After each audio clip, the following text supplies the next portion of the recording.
Ia Male Ava. The Dave Hooker Show.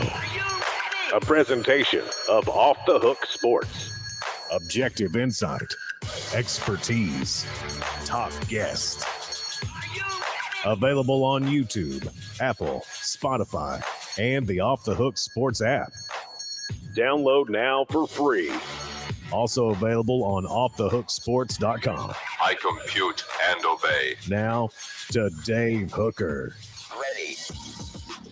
I figure I'd go ahead and get Nico's name out of the way since we're going to be talking about him early and often. And I wonder if Kirby Smart and Mel Kiper Jr. can pronounce Nico Ia Ame Lava.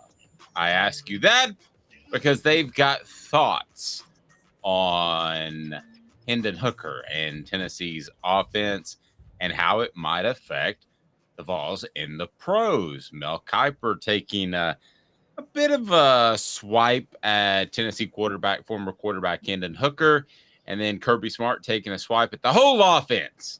So we've got a lot to get to on the program today. Also, Josh Ward joins us for each and every Thursday. We're excited for that.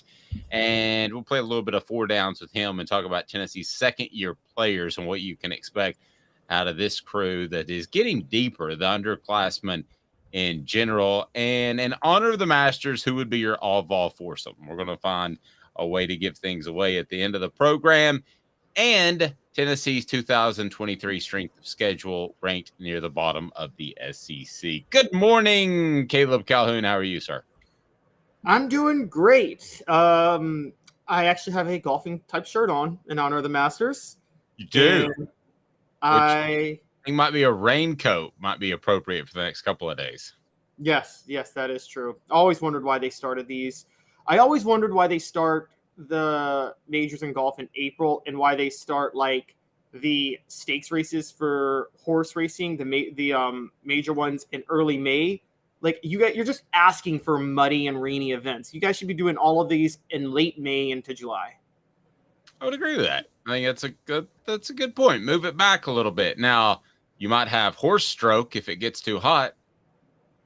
Oh yeah, because they treat the horses so well nowadays. Yeah, horse stroke. Get it? See what I did there? All right. So I said good morning. If you're watching at different times in the evening, know that we broadcast live on YouTube each and every day at 10 a.m. Eastern. So love for you to join us. If you're watching the replay, those have been red hot, and we appreciate that. So thanks for taking a peek. Check out offthehooksports.com for the latest on the Vols. And also, you can get any of our podcasts via any podcast platform. Turn your notifications on. Like, for instance, today we're going to have Cooper Mays. We're going to have Jacob Warren. You might not know that if you didn't have your notifications on. So we get right to it, and it's time for What the H? And it's brought to you by Craft Treats. I'll tell you more about Craft Treats, the best treats for your pet, and a special promo code. What the H? What the? What was he thinking? Release the hounds. The Dave Hooker Show. Keep cool. A presentation of offthehooksports.com. Good morning to everyone on the message board.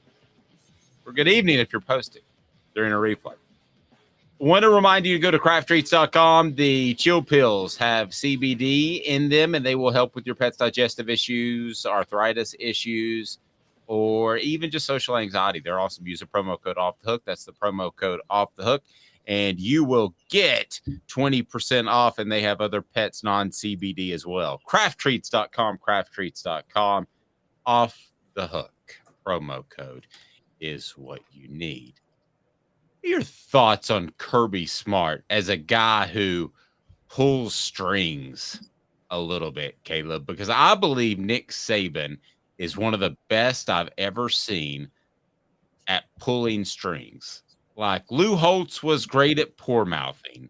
Nick Saban is great at pulling strings, and he gets things changed. He gets referees to up and maybe call the game a little bit differently. He gets the media to treat him the way he wants to be treated. I think he is very good at orchestrating things. How does Kirby Smart compare in that regard to, in my mind, who would be the Sith Lord Nick Saban of pulling strings. I don't think he compares at all. And that's because Nick Saban, I haven't seen Kirby Smart get anything changed on his behalf. Nick Saban, you're right, at the very least tries to, and he pretends he's doing it from a principled point of view. Now, there's two thoughts with Nick Saban. I don't blame Nick Saban for doing it. That's your job as a coach, to do whatever's best for you and the program you're running at the time. I will call it out, though, and I've always tried to call it out with Nick Saban. Kirby Smart, if we're talking about what he said yesterday, comparing Georgia's offense to what is obviously a shot at Tennessee, you ready for this? Everybody ready for this on the message boards? I don't have much of a problem with it. Well, let's get to the comment. So I think this will be the next phase in Kirby Smart's evolution as a coach. I think it will be to pull some strings. And I think when you have a couple of championships in your back pocket, you have that sort of power. I'm not sure he wielded that even last year after one championship. So here's what he had to say about offenses in the SEC and the quarterback position. You tell me if you think this is a shot at Hendon Hooker. Demeanor and communication. So like I can get the stats, but it's like a true quarterback is a decision maker in our system, because some systems take all the pressure off the quarterback and they just go really fast. We don't do that. We're a quarterback driven offense. So can you process the information? That means get the signal, get people lined up, then see what the defense is in and figure out, are we in the right situation? Which of these three choices Coach Bobo's given me am I going to utilize on this play? And then the play happens, and there might be a mistake or a breakdown, and you not go full metal jacket and have catastrophe mode and put us in a bad situation. So, decision making is the number one thing I want to see at the quarterback position. Can you make consecutive decisions over and over that don't cost our team games? Because we have enough playmakers and we have enough plays that you will make a play inevitably. Don't make a bonehead play. And that's what we're trying to avoid. Okay. So that's Kirby Smart saying this after Georgia loses Jake Merklinger. Coincidence? Maybe, but I find these comments always interesting when they come after recruiting. So there are three, I thought, main objectives, and I think he went to the microphone to pass along these objectives. I don't think that was a flippant, nonchalant comment about the speed at which some offenses run. That's a shot at Tennessee. The fact that quarterbacks have to make decisions, that's a shot at Tennessee and Hendon Hooker, because Kirby Smart is saying, listen, Jake Merklinger, who just committed to Tennessee, or any other quarterback, you want to make decisions in a pro-style attack, you come play for Mike Bobo. I know you and I would giggle at that comment, but that's essentially what he's saying. I couldn't help but laugh immediately. So he's selling Mike Bobo at the end. And you said you had zero problem with this. Why? Got a question for you, Dave. Yes. Was anything he said inaccurate? Now, we believe in him. I listened to the clip like 10 times after our 5 a.m. production meeting. I've thought a lot about it. I think that it is pretty accurate. I do think Hendon Hooker has got to prove his ability to make decisions at the professional level to be successful. I don't think that's a given. I think Tennessee does make it easier on the quarterback because of their tempo.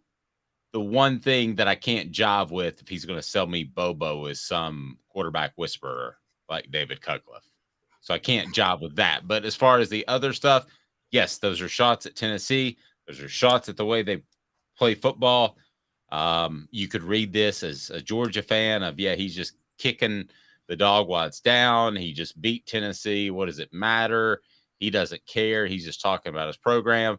Or if you're Tennessee, you could read, there's a big orange bird in his saddle, at least got his attention. But right now, I mean, that's, to me, that sounds like Nick Saban of 15 years ago, Caleb, when he's just starting to have success and he's just starting to try to use the SEC as clay in his hands as he molds it. That sounds like the beginning of a guy that's going to try to affect the direction of the conference for years. I mean, it does. It sounds like he's trying to affect the direction of quarterbacks. And I mean, I'm going to be honest with you. I understand why Jake Merklinger committed to Tennessee and Josh Heupel, but I would have said Jake Merklinger might have been a better fit in Georgia had Todd Monken still been there. I think the whole reason he committed to Tennessee is I don't think this is the part you got right. I don't think he trusts the idea of playing for Mike Bobo. No. I'm going to be honest.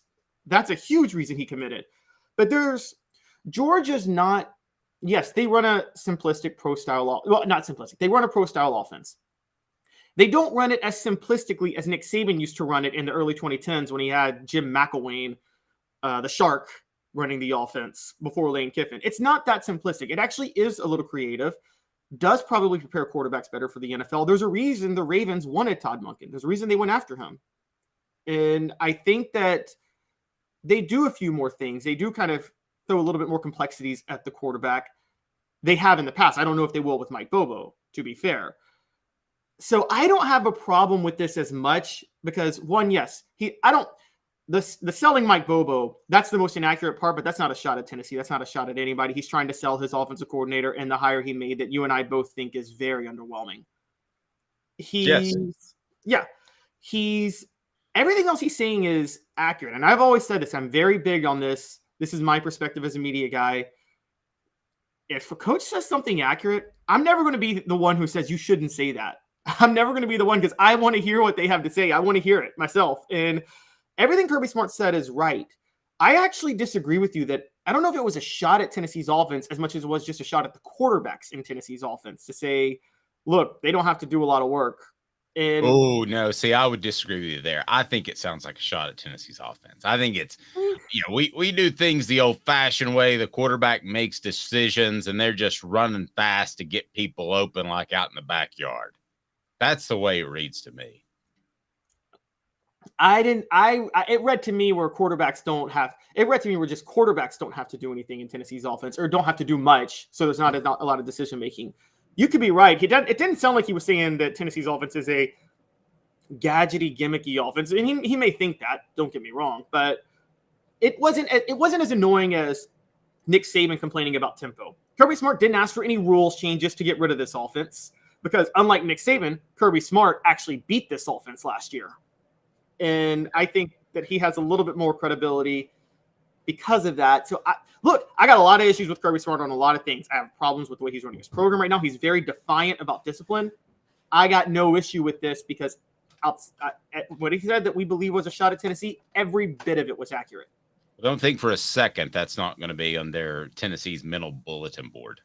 Don't think for a second that if Tennessee beats Georgia at some point, that's not going to be something they immediately reference. It's a crazy start to the show. A double. What the H? What the? What was he thinking? Release the hounds. The Dave Hooker Show. Keep cool. A presentation of offthehooksports.com. Feels like we just did that. ESPN's Mel Kiper said about Hendon Hooker, quote, what also bothers me, Joe Milton came in when Hooker was hurt, lit up the Clemson Tigers, so that Josh Heupel quarterback-friendly offense made it possible for these numbers to be through the roof. Okay, what the H there? This What the H brought to you by Vassy Lawn and Garden. Man alive, it's worth the drive. Here's what bugs me about that statement.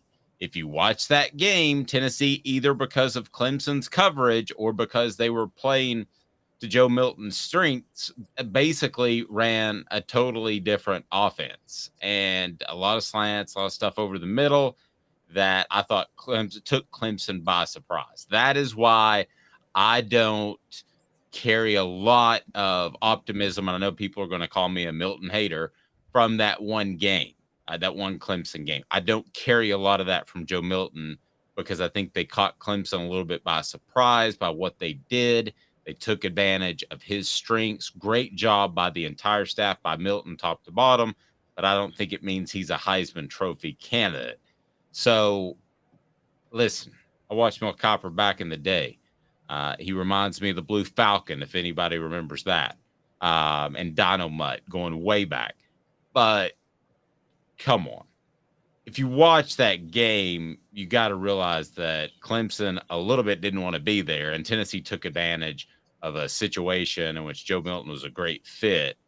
But that doesn't mean that they just plugged and played another quarterback. And against Vanderbilt, he was very limited with the one deep pass and a terrible rainstorm. I mean, come on, this is a little too just on the surface topical, easy thing to say for somebody like Mel Kiper. Mel Kiper exposed himself with this. I was friendly to Kirby Smart because what he said was accurate. I'm not going to be friendly to Mel Kiper because what he said is evidence that he does not watch the college football games at all. At all. This was an embarrassing quote from Mel Kiper. He should be absolutely ashamed of himself for this quote. Because feels like a leak.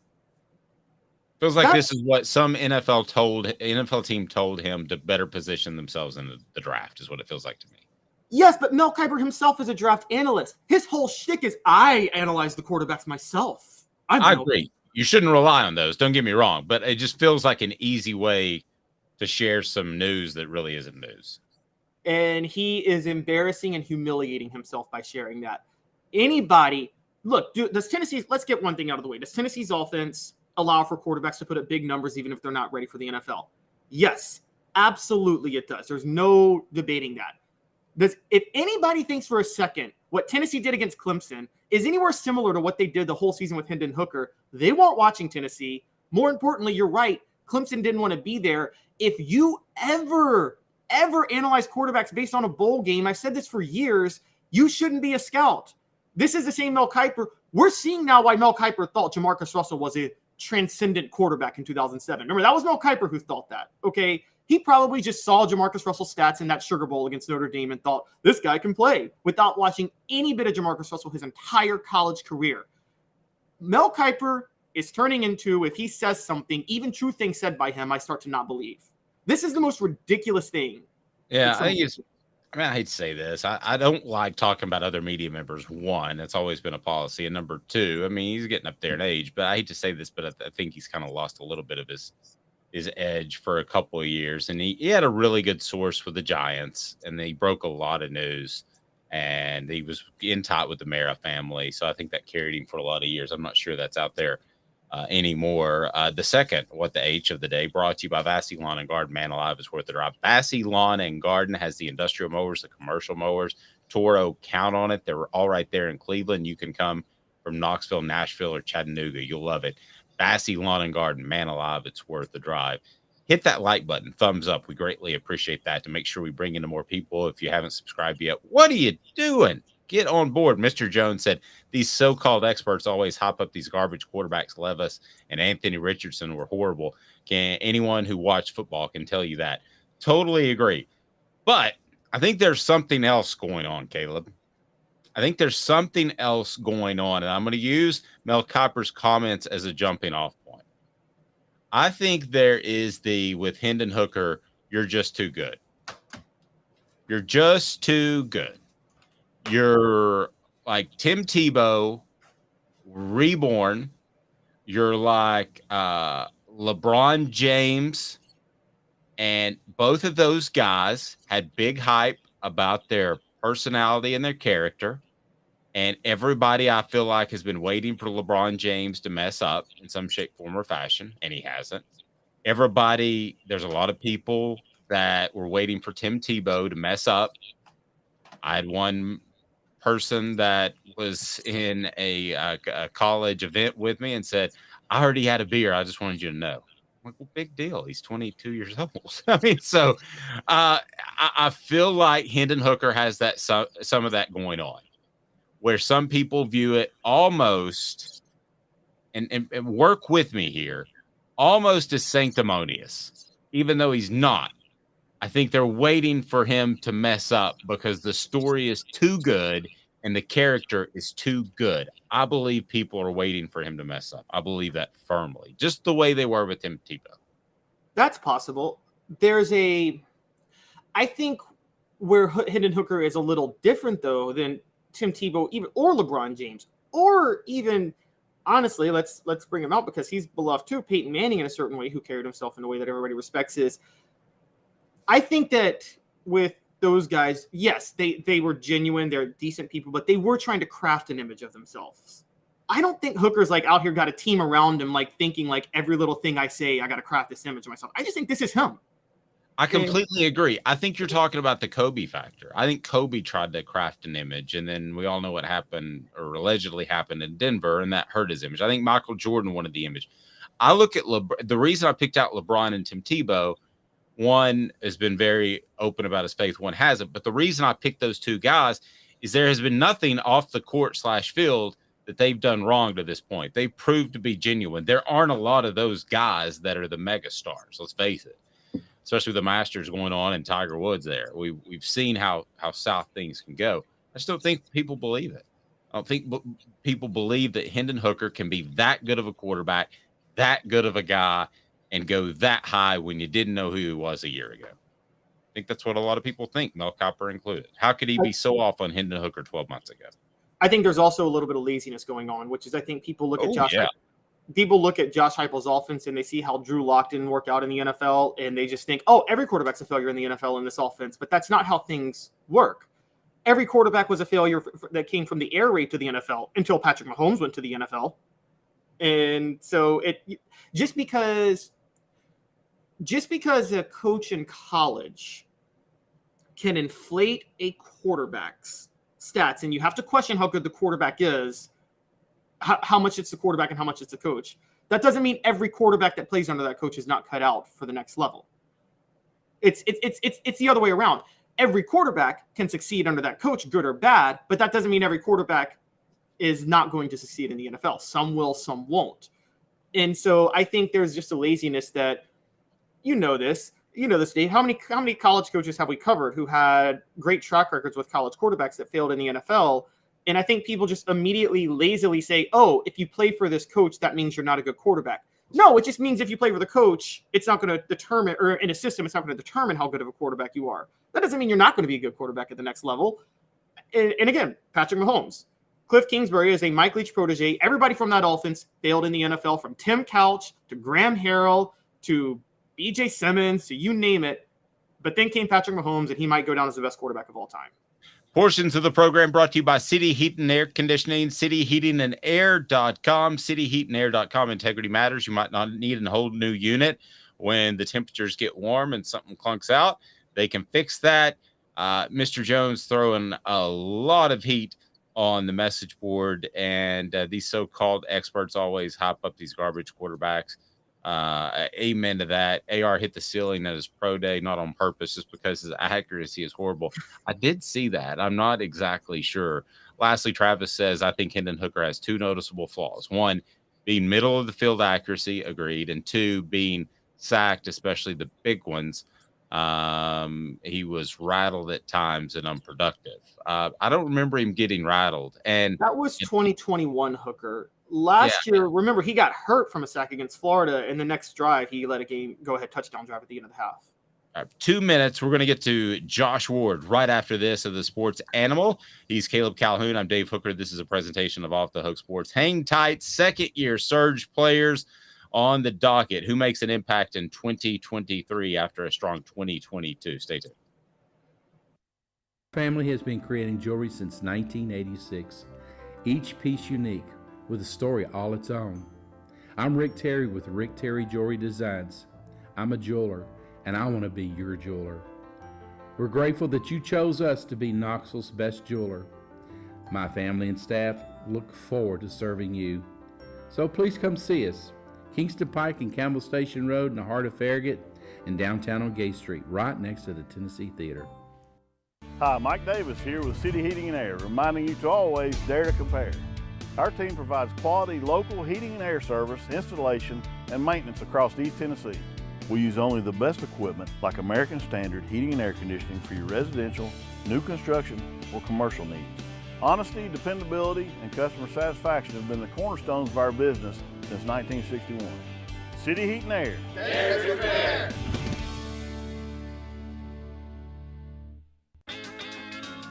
Craven Wings has the cleanest, healthiest wings in town. We pride ourselves on our slogan, always fresh, never frozen. Come try us and discover the difference yourself. New location now open at the Markets at Choto. With all that sun, sand, and salt water, the beach is a very relaxing place. Unless you wear contacts. Ow! Open your eyes to the best the beach has to offer with LASIK vision correction from Campbell Cunningham Laser Center. Do you want to own the more that owns every job? Then get to Vassy Lawn and Garden in Cleveland and get you a Toro. I'm David Vassy, here to talk to you about Toro.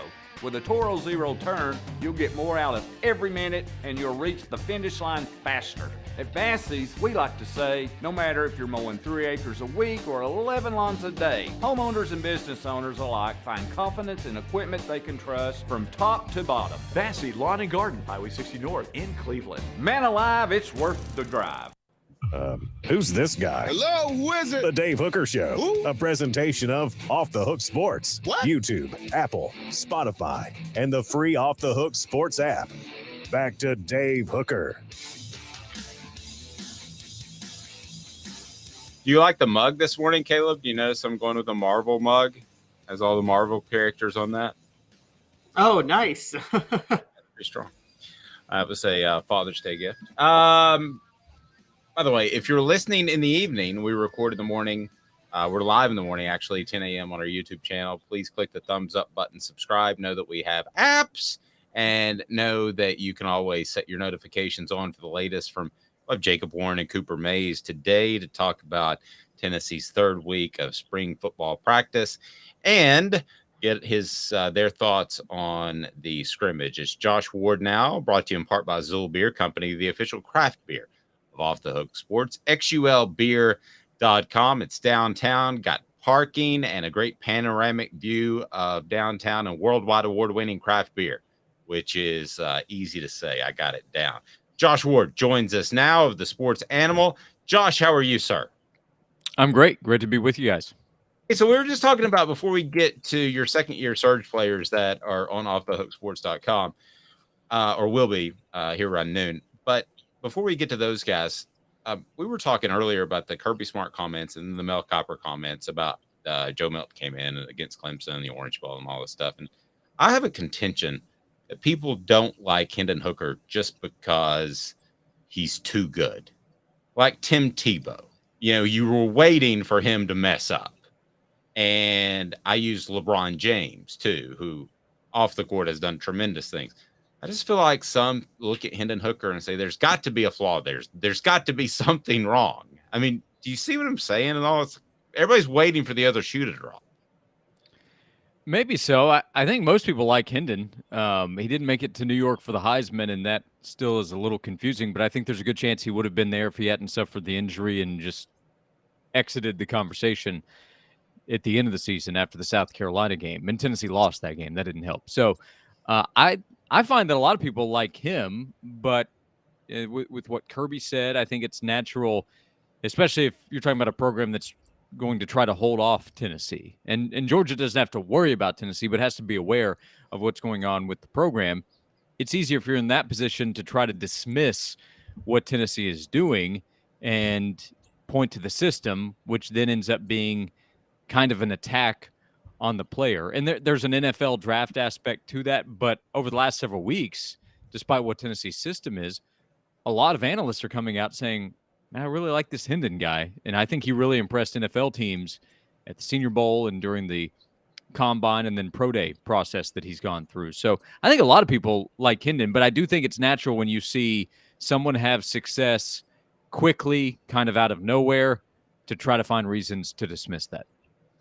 Let's talk about your second-year surge players that'll be on offthehooksports.com. And this would be, I would think, the year after you get players a full year in your system that you would start to see the impact of Josh Heupel's recruiting in reality. Like we saw some Dylan Sampson last year, but I mean, this year to me is where you really start to see some traction there.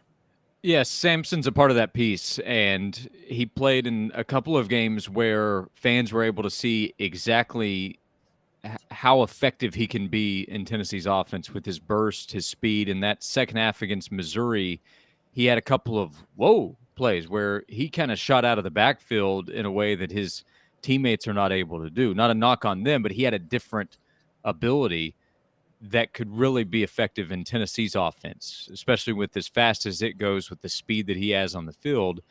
But he also had some understandable expected flaws. In the LSU game, he's in playing, and that was a game where he's going back home, but made a big mistake in pass protection, got Hendon hit, ball pops out loose. He hadn't made a heads-up play to grab the ball, but pass protection is always the number one question for a freshman running back, and it was the number one concern Tennessee coaches had, and he talked about it this week. So Samson, guys on the edge on defense have to step up. Joshua Josephs and James Pierce. With Byron Young gone, it's not just Josephs and Pierce, but they stand out from a talent standpoint.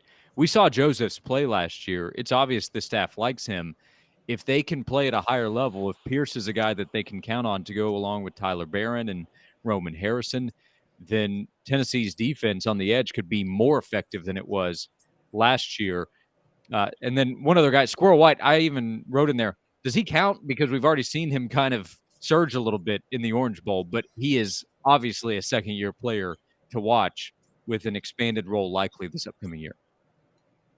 Josh, is there a bit of, I don't want to use the word frustration, but I really don't have a better term, with Addison Nichols in the sense of there was a lot of hype behind him last year. As a freshman, he seemed to show flashes of becoming great.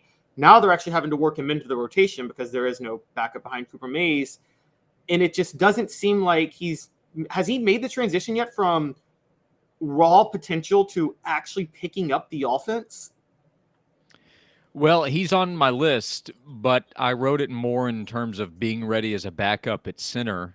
Could he potentially start at guard? That is on the table, but it doesn't seem like that's getting as much attention for Nichols. A year ago, during the spring, Josh Heupel said Addison Nichols is going to be a great player and made sure to emphasize not good, great for Tennessee. He is just entering his second year, and that can be difficult on the offensive line in the SEC, but he was a highly touted player that Tennessee targeted and went after very quickly out of the Atlanta area. So I don't know if there's frustration with him. Let's find out how the next 10 days go, and if we see him in the spring game playing a vital role on the starting line with Cooper Mays having been out. Cooper's the leader there on the interior. He's so important, and you know him and have seen over last year what he brings to the table from a leadership standpoint, management on the offensive line. That really matters. Addison, I think, has all that potential for Tennessee as well over the next couple of years. But is he ready right now?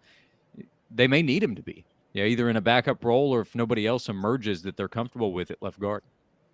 Another guy that you mentioned, second-year surge story going on up around noon today from Josh Ward. It'll be on offthehooksports.com. And Tennessee wants to play vertical in this defense. And I think that's going to continue even as they get more depth. I think they want to be an attacking style. So how important is it that Tyree West gets north and south, young man? Well, it helps that they have a number of guys. See what I did there? The north and south end, young man. Tyree West. North a little bit. I mean, you have to stop and point it out. It's kind of brutal. I thought it was too layered, though. Go ahead. Sorry. Yeah, we'll turn east as quickly as possible after that one. But I think he's important because he's one of the most talented defensive linemen. But the really impressive thing Tennessee has done is they've developed guys. They've targeted players who can come in and at least be a part of the rotation, like Tremblay, who came in from USC a couple of years ago, and Omar Norman-Lott, who's come in as a transfer from Arizona State, who should play along with the defensive line rotation. But with Latrell Bumpus gone, he was an important player, a leader on the defensive line. They have Amari Thomas, who is probably their top guy there in that role. But West takes no backseat to anybody in terms of talent, ability, can rush the passer as a big guy close to 300 pounds. So his ability to play a regular role on the defensive line this year is what we talk about when we discuss what Tennessee's defense needs to do. If Tennessee's going to try to get to the level, remain on the level of Alabama, Georgia, LSU, those programs that have been at the top. And I know about the wins individually last season, but to really be a part of that level, you have to have that kind of talent up front in the SEC. So same as the offensive line conversation, on the defensive line, you need as many game-changing players as possible, and Tyree West fits that profile. Something we didn't see as much last year because of the profile of the defensive lineman that we saw in 2021 was you brought up Caleb Tremblay. I didn't know a word to use at the time, so I called it like a hybrid defensive lineman because Tremblay and Jaquan Blakely could both play in the middle or on the edge because they were kind of that tweener size. They were like in the 270 range. I thought Dominic Bailey was going to be that, but I haven't really seen that from him yet. Is there anybody else that could like fit that profile this year for Tennessee? Well, maybe this is that year for Bailey. Rodney Garner talked about him recently. He was a 4-star prospect out of the Maryland area and got some conversation last year. So I think he's continued to develop. He just wasn't a high-impact, immediate player for the defensive line. Amari Thomas, as I mentioned, I think he's that all-SEC level player for Tennessee. I think he has a good chance to be an NFL player for several years after this. But that's why this second-year group, so Pierce, Josephs, and Tyree West all together, they need all three, I think, to step up and emerge. And they might have more defined roles. But, West is that kind of guy where, think about the Georgia game a year ago. So if we go to the best of the best, Georgia has been that. So much of the conversation that game going in was, okay, the tackle position for Tennessee is so solidified. Look at what they've done. Look what they did against Ojulari and Will Anderson. But who wrecked that game? It was Jalen Carter on the interior of the defensive line. So Tennessee needs to continue to recruit and develop guys on the edge, like Caleb Herring, who's a freshman who could contribute right away this year. He's at least competing for that chance. But on the interior, they need more guys that can be difference-making players. And I think Amari has shown that he is that for Tennessee, and Tyree West is going to have a chance to be that too. But Dominic Bailey is for sure a player that they're going to count on in the rotation. Omar Norman-Lott, who I mentioned. So the names and the number of players that they can count on is starting to add up. Think about all the different positions. Typically, when we talk about depth, we're talking about in case of injury. That's not the case on the defensive line. When we talk about depth, we're talking about guys that need to play. Yep. Great stuff on second-year surge, guys. That'll be on offthehooksports.com. We're still blowing up with the Hendon Hooker talk after we talked Kirby and Mel Kiper Jr. earlier in the program. Let me get both you guys to finish this sentence. Tennessee fans want more out of Josh Dobbs in an NFL career than any player since. I'm sorry, did I say Josh Dobbs? Hendon Hooker, excuse me, Hendon Hooker. I just feel like Tennessee fans really want him to succeed in the NFL the most since. And you guys fill in the blank. Would it be since Josh Dobbs? Would it be before that? I'd have to think off the top of my head, but it's more than Josh Dobbs because he went in with such a low expectation of where he was drafted. I think there was hope that he could become a starter, and he still might have a chance to be that after what we saw with the Titans. But right now, Josh is still in a backup role going back to Cleveland. But we just haven't seen it at that position. Quarterback is going to get so much more attention than any other position. I think there was excitement of what Alvin Kamara might be able to do, but he was drafted later by the Saints, but he made such a quick impact, and there's the fantasy football aspect. So Tennessee fans could vent about his lack of usage at Tennessee. They could draft him on their fantasy teams, and they could enjoy watching him make big plays. But quarterback is just different. And Tennessee, despite having a bunch of really quality quarterbacks, they haven't had that guy that went on to the next level in the NFL for fans to follow since Peyton.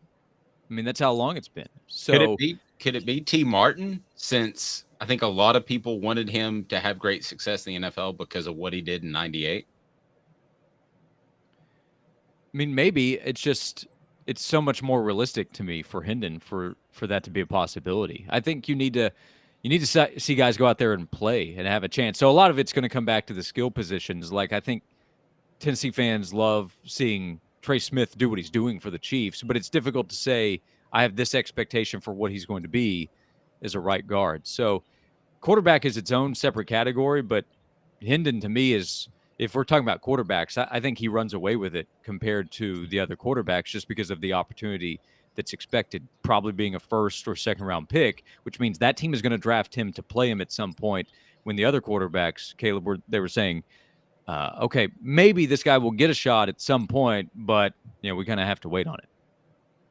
Good stuff. You can listen to Josh from noon to 3 on the Sports Animal in Knoxville, and we appreciate you as always, Josh. Have a great rest of the week. You too. Thanks a lot, guys. Thanks, man. Josh Ward of the Knoxville News Sentinel Yeah, and somebody wrote Peyton. I guess I'm kind of looking at it as post Peyton. Everybody wanted Peyton to do well because he came back for his senior year. So I'm kind of looking at this as post Peyton. Josh, I think, brought up a name, though, that I actually agree with. Until he said it, I didn't think, but it's Trey Smith. And I know he's a right guard, but how could you not root for Trey Smith? With the blood clots and all of that. Coming back for his senior season when he didn't have to because his mom, who passed away from breast cancer when he was in high school, wanted him to get his degree. So he kept his promise to his mom and put his NFL career on hold when he should, given his situation, he should have taken the money when he could. And still fell to the sixth round. For me personally, it was probably Eric Berry, because I've told you about how he came out and answered all the questions when you could tell he didn't want to, and that wasn't a real fun time for him. It was very obvious. So I would probably say Eric Berry. I wanted to have great success, and a lot of people were on board with that. There was no doubt he was going to have success in the NFL. You knew he was going to be a star. Right, but you also want it. But you know how the NFL is. You can land with the Falcons and get lost. So he landed with a fan, a great fan base in the Chiefs. I don't know if there's a lot of places that there's a lot of places in the NFL you would rather go. I mean, if you think about it, and then the Chiefs, they have a college style fan base. I think the best run programs, the best run teams are probably. You might want to go to Green Bay. Yeah, Green Bay. If you can handle the cold. I think Baltimore is really, really well run. Easy for me to say.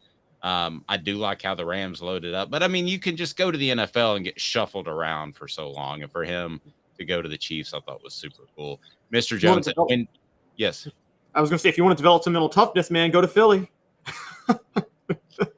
I don't like anything about Philly. Mr. Jones said, when you do the unexpected and come to a rise from the depths, Hooker shocked the world. He did. And I think he's very well could continue to do so. Travis Smith says, we know that Eric Berry and Trey would do great things. We didn't know. Well, we didn't know Trey Smith would, because I thought the blood clot thing issue could unfortunately creep up again. Yeah, and he fell to the sixth round. Yeah. So, and I don't ever know. I mean, I think, but there's very few players that I ever say I know. Eric Berry would have been one of them. Of the half a dozen players, I thought he's solid. He's going to be great as long as he doesn't get hurt. I always use that caveat. He's going to be very good for you. So, in honor of the Masters, who would be your all-ball foursome? Also, Tennessee's 2023 strength of schedule ain't great, and that's good news for the Vols. Hang tight with me for 2 minutes, and we'll be back, and we'll tell you why this Tennessee football schedule is one to be had for Tennessee and could lead to some big-time things in 2023. He's Caleb Calhoun. I'm Dave Hooker, Off the Hook Sports. And Craving Wings South North Shore location, where we've heard people say that you can get the best wings in East Tennessee. Pero ¿quién es este? El número 87, Jacob Warren. I'll just do 6 of my sauce 87, please. Imposible, señorita. Dale 6 más. Look at these wings. Perfectas, deliciosas, fantásticas. Man, I don't know what you're saying, but it sounds awesome. How do you say fresh, never frozen in Spanish? Frescas, nunca congeladas. Make your way to Craving Wings and get you 6 más. But what was funny about Cadis, we were a full continuum of care at that time. We had detox, we had inpatient, we had outpatient. So we were doing a lot of the things that we do now. But now we just do them so much better. It's really a simple program, but we're complicated people. I am what I am, and now I got to do something about it. You can take your life back. Call Cadis today. Got cataracts? We can fix that. Never miss another moment. With a little help from Doctors Campbell, Cunningham, Taylor, and Hahn at cctis.com. Do you want to own the more that owns every job? Then get to Vassey Lawn and Garden in Cleveland and get you a Toro. I'm David Vassey, here to talk to you about Toro.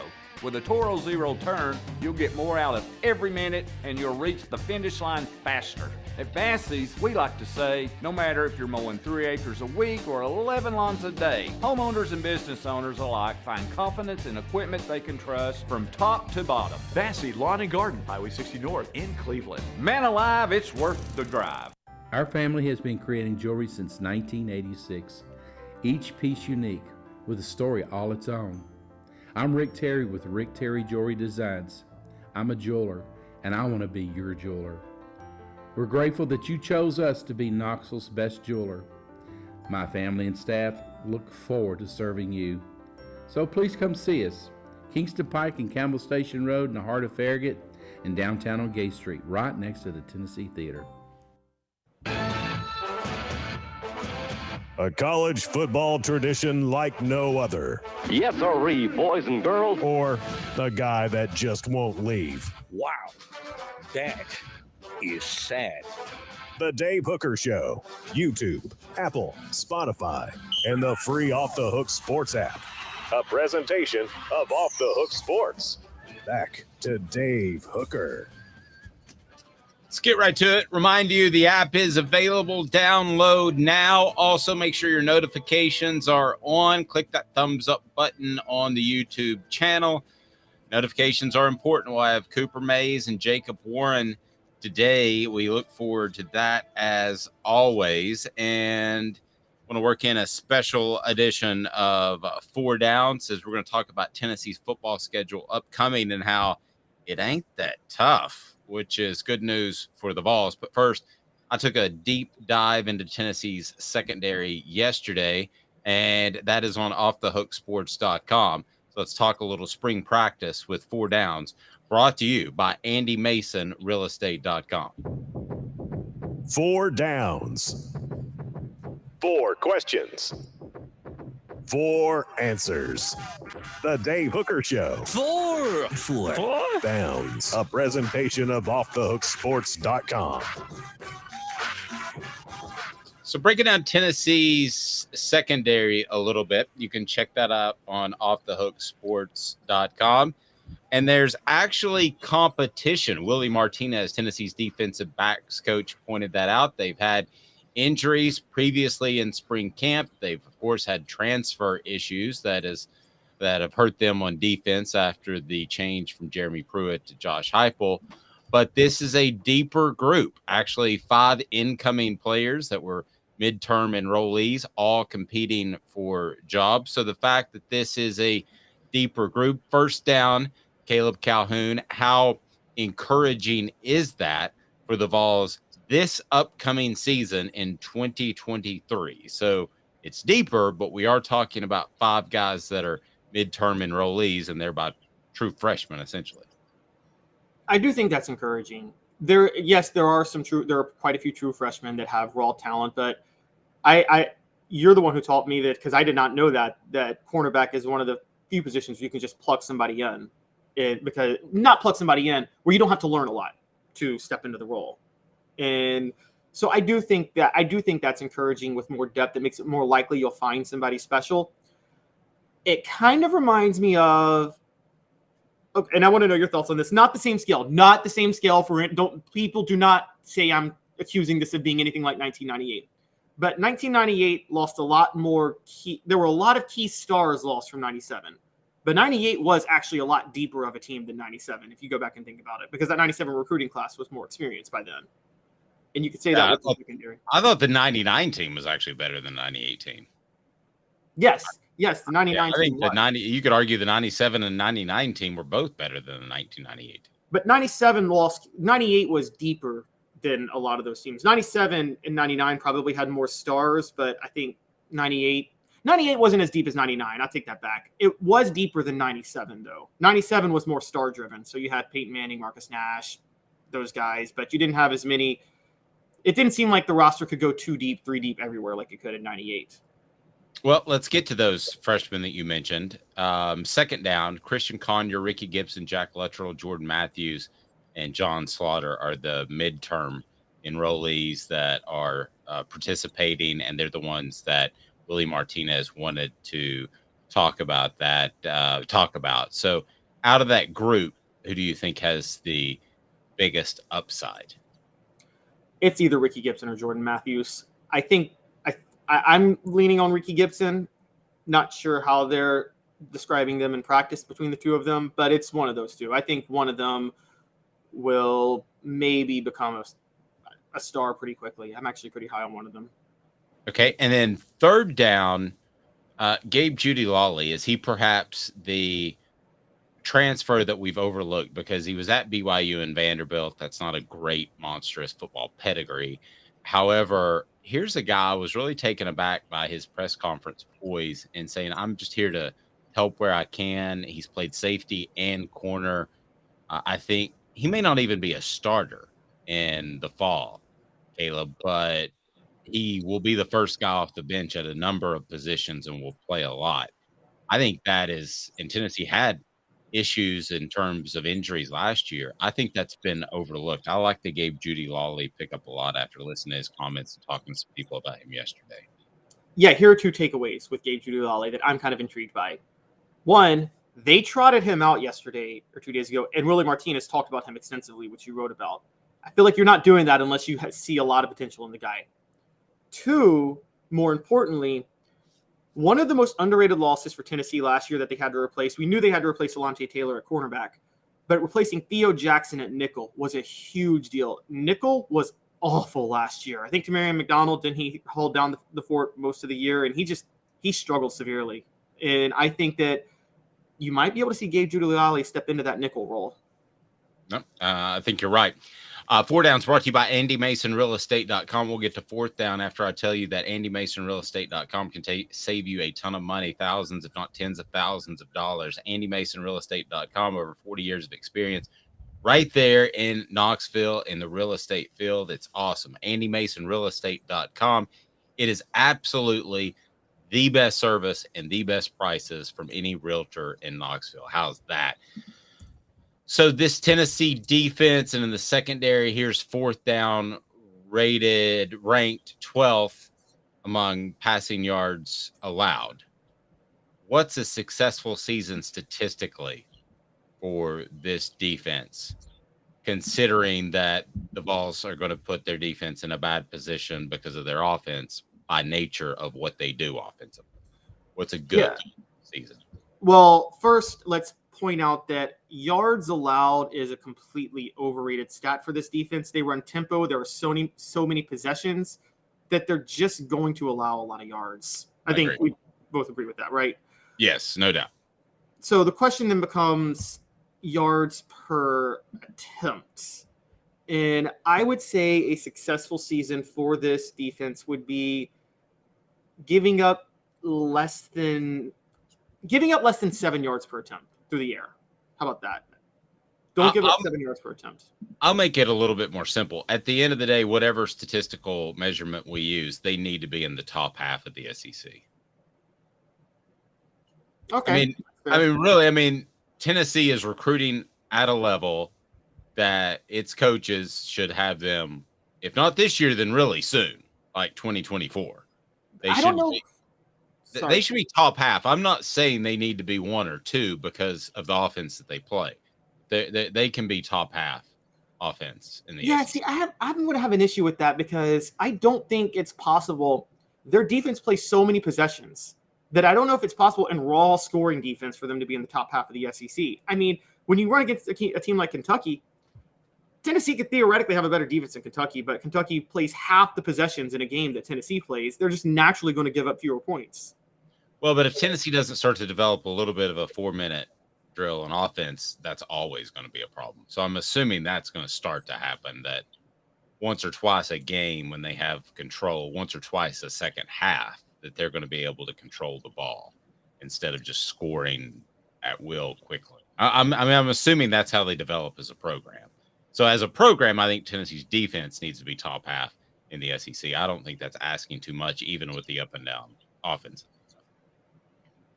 I think they should be top half in yards allowed per play. I focus in this day and age in football. I'm real big on yards per play, points per possession, those type of things. Yeah, I mean, I'll take that metric. That metric works just fine for me. Check out that on offthehooksports.com.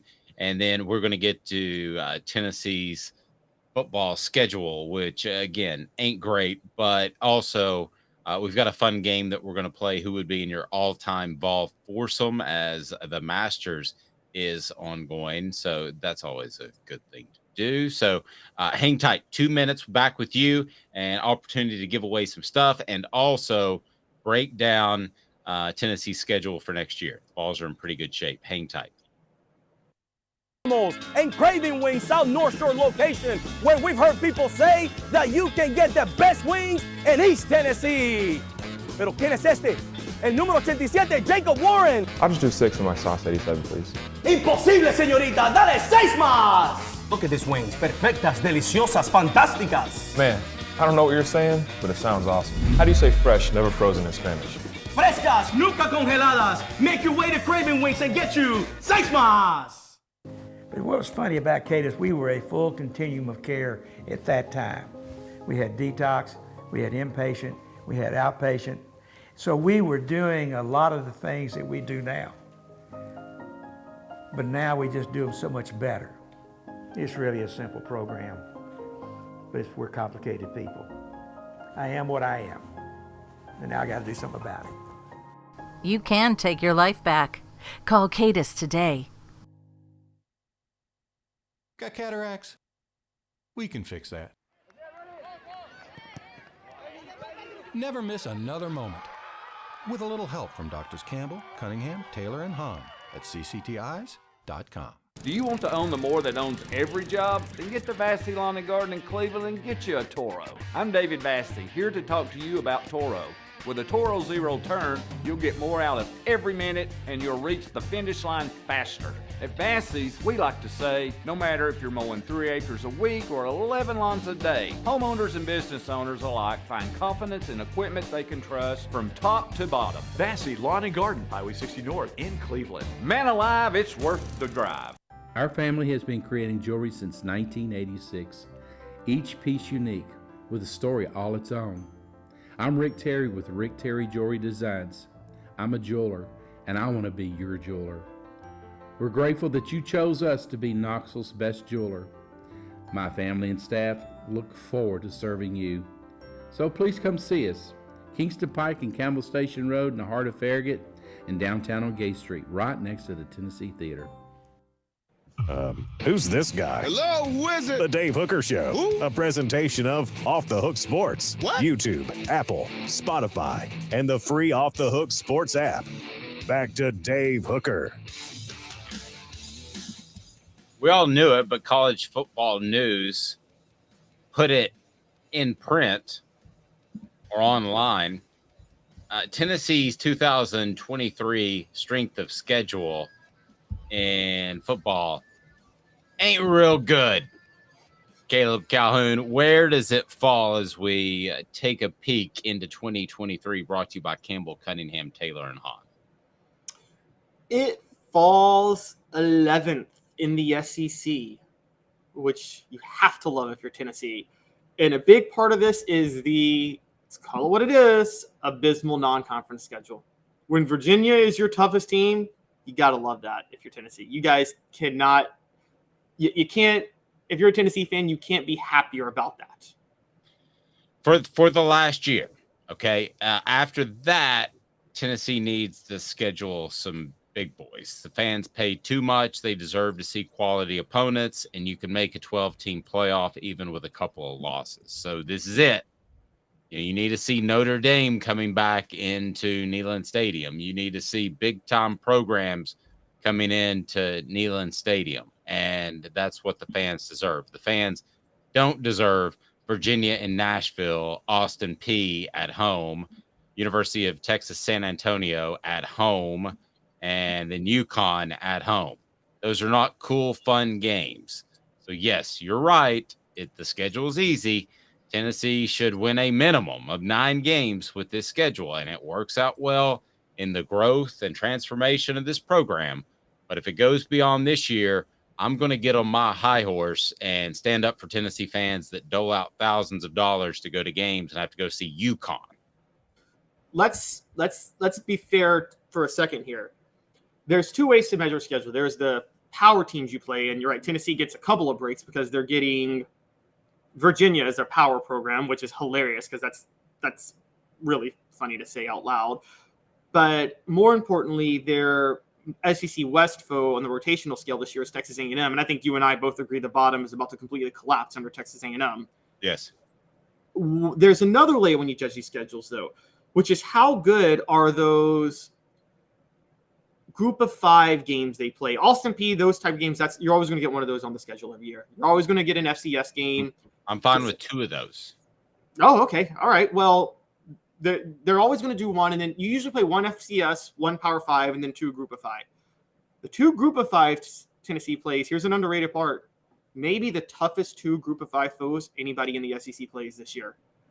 Texas San Antonio, back-to-back Conference USA champions.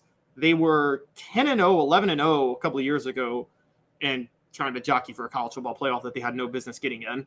But pretty good for that level. UConn just went 6-6 and Jim Moore 6-7, made a bowl in Jim Mora Jr.'s first year there. There is a strong belief they could take that major second-year leap as a smaller program under Jim Mora Jr. in 2023. So 2 decent Group of 5 schools. Tennessee's going to beat them both. I'm just saying. Yeah. Think of 2000 Southern Miss. Remember that one? Yes. It's like that.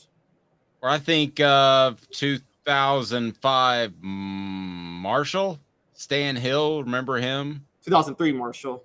The 2003. Was it 03 Marshall or 06 Marshall? They played Marshall twice. And Stan Hill, if he doesn't turn his ankle, they pull the upset. I thought it was.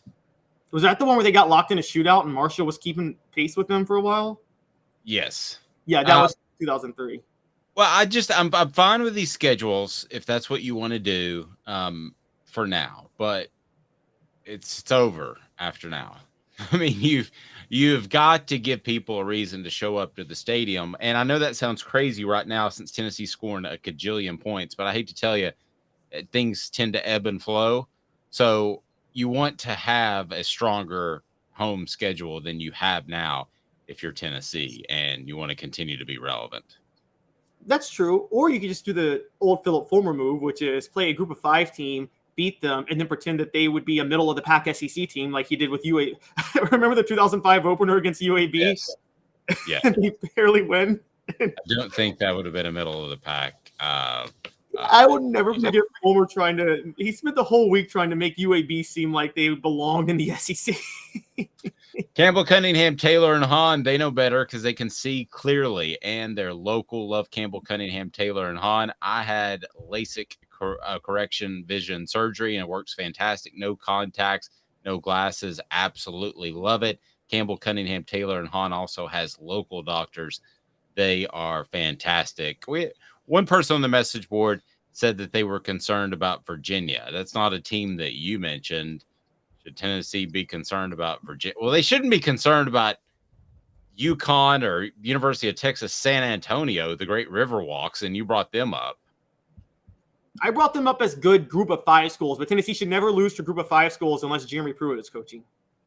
The San Antonio Riverwalks. That would be a great name for them if they ever got an NFL team. Spent a lot of time in San Antonio. If you need to know the ins and outs in San Antonio, I got your back. I've been there twice. It's a nice city. I do love San Antonio. Nietieta is the best Mexican restaurant, but I'm not worried about them coming to Knoxville and beating Tennessee. So when you look at the schedule, anything short of and we're not getting caught up with ourselves because Tennessee won 11 last year, but anything short of 9 wins in the regular season would be a disappointment. Huge disappointment. Let the expectations begin. This is a schedule of, this is probably one of the reasons you were right to turn on Dooley and he should have been fired, because even though the SEC schedule was brutal in 2011 and 2012, their non-conference schedule was awful. Remember when their Power 5 team they played one year was Butch Jones and Cincinnati, and that was a Big East team? And yes. How did Cincinnati do in that game? They got draxed, if I remember. Didn't they? Well, the bottom line is, if you want to schedule a program, the worst type of team you could schedule is the Cincinnati. You either want the big name, right, or you want the easy win. And one of the easy wins, here's how I would formulate it. So how many out-of-conference opponents are we going to have in this new expanded SEC? We don't know. They haven't. They don't know if they're going to do a 7-1 or a 6-3, where you play 1 permanent team and rotate 7, or 3 permanent teams and rotate 6. So it's either going to be 8 or 9. We're not okay, sure so let's say I got 9. All right, let's say there's 9 conference games. This is pretty simple. An in-state school to keep the money in state, a big name opponent home and home, and another So by tough, this is what I mean by tough. One tough game, another team you can beat easily. That will help you. That will help you in recruiting. That's what I mean by tough. That's not tough. But the one tough would be Notre Dame, Oregon pops into my mind, UCLA. I'm not talking about their standard of football right now. I'm talking about their tradition over decades of being a stable, good program, not University of Texas San Antonio. Yeah, well, you're still going to get the Texas. You're still going to get those Group of 5 games, but Right. And I'm not just ripping on UTSA, but I just listen. You need to bring in a quality opponent every other year. Texas San Antonio is the best team from Texas. Tennessee is going to play this year. You heard it here first. No, that's not true. Texas It A&M is. will be better. No. I would bet on Texas San Antonio to beat Texas A&M this year. Texas A&M, the No. bottom is falling out. I am telling you.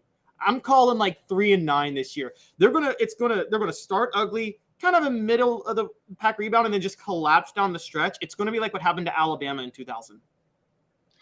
The toughest schedule, by the way, goes to Caleb.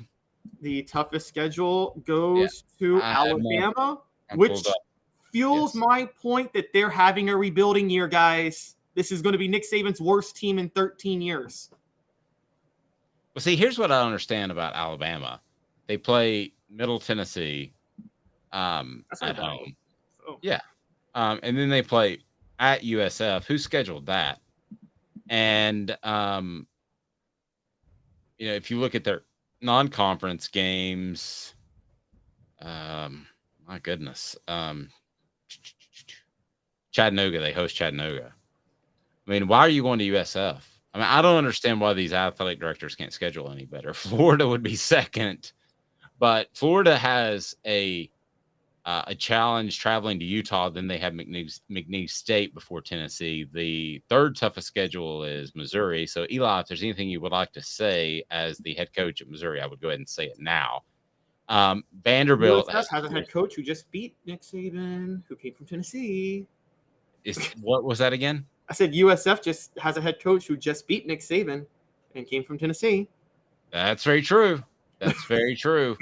Well, how does USF, a road game, how does that get on the schedule? Who stands up and suggests that for Alabama and all of the associate ADs say, yeah, great idea? Yeah, I have no idea. I don't know where that came from. How does that? It almost looks like a typo. Vanderbilt has the fourth toughest schedule, so bad news for them. Ole Miss has the fifth toughest schedule, so bad news for Lane. I'll run down the rest of these. LSU in at 6, South Carolina at 7, Mississippi State 8, Auburn at 9, Kentucky at 10, Tennessee at 11. So behind the Vols, toughest schedule this year, according to College Football News, Texas A&M and Georgia. Actually, the next easiest schedule, and then the last is Arkansas, which is good news for Sam Pittman that everybody seems to love just because he worked so hard to be a head coach for so long. Everybody loves some Sam Pittman right up until he gets fired at some point. That is true. I'm looking at you have ESPN loving on Sam Pittman until the point that Chris Lowe breaks the fact that he just got fired. Texas A&M is going to lose to every Power 5 team they play this year. Their wins are New Mexico, Louisiana Monroe, and Abilene Christian. You're just throwing out predictions left and right. I feel as if I should stop you.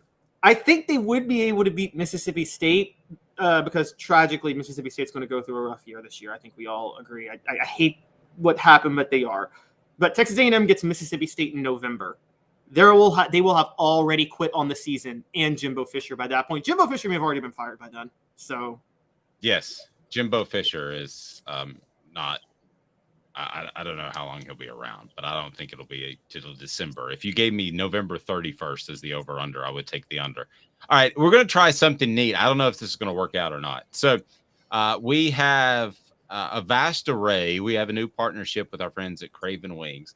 We have gift certificates to Craven Wings. We also – hey, Rebecca, I can send you another T-shirt. We also, Caleb is just on it. I love his enthusiasm. Love you, Rebecca. Yes, no doubt. All right. And then, so what we're going to do, how long does it take you to flip around the magic YouTube video to the front page here, to the YouTube front page? because we're going to try something. Because here's what happens. We lose all the comments. But what I want to do is I want to give something away. So work with me here. We're workshopping on the air. How long does it take you to flip it around and get it on the front of the YouTube page? Get this on the front of the YouTube page or on the Yes. front of the website? The front of the YouTube page. Just like seconds, right? Yeah, just seconds. Okay. So in seconds, I need you to go to this show. What will it be headlined, Caleb? Tennessee football status of Vols D-backs. It'll be status of Tennessee football DBs in spring practice, Vols 2023 strength of schedule. Okay. So what I want everybody to do, and tell a friend, because I'm going to pick a random winner. Caleb's going to flip the show, get it on YouTube. You comment on there who would be in your Masters foursome. Now, Travis, you gave us 4 players, so that would be a fivesome. Okay. So you're one of the players. But you're all Vol foursome in honor of the Masters. That's what I want you to do, is I want you to put that as soon as we flip it. So we're going to flip it here in just a second. You'll be able to comment. I don't know if this is going to work or not, but I think it will, because we're not able to get the comments that are during the show after the show. Blame YouTube. What are we doing? All right. So who would be in your Vol foursome, alive or dead? For some reason, golf. For some reason, Mr. Jones says golf or sex. Okay, well, I never golfed correctly then. All right. So, all right. Sorry. All right. Because if you're choosing between the two, I'm much better at one. All right. So who's one? in your? I'm not gonna. Well, I don't play golf. Who's in your Vol foursome? Okay. All right. So my Vols foursome, is it who I'd want to hang out with or who I think is just the greatest legends? Like, yes, it's who you want to hang out with and who you don't want to overthink it. I'm going to